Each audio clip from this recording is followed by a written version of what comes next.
But when you get into the nuts and bolts of how this long-term relationship is actually going to work, a relationship is essentially one long fucking podcast. Yeah, look, I've been in relationships in the past, and this is an interesting pivot that guys in their mid to late 20s will see, and I certainly saw as well, that what I was selecting for in my 20s was not what served me in my 30s.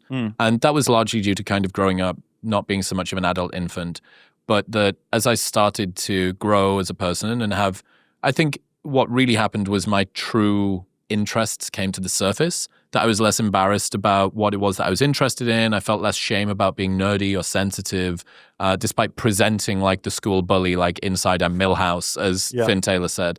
And what that meant was what I wanted in a partner changed. I couldn't get away with somebody who was simply pleasant and attractive.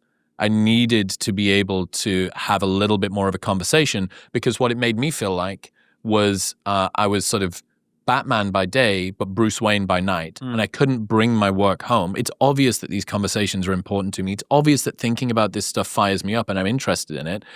And if I can't bring that into my relationship, for instance, if you needed to re-explain what a sex difference is or what intersexual competition is every time that you needed to talk about, so how was today, honey? What are you working on at the moment?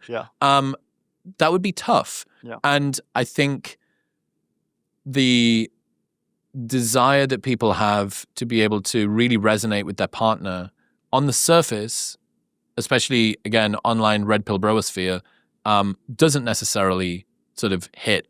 But when you get into the nuts and bolts of how this long-term relationship is actually going to work, a relationship is essentially one long fucking podcast. That's what it is. It's one big conversation for the rest of time.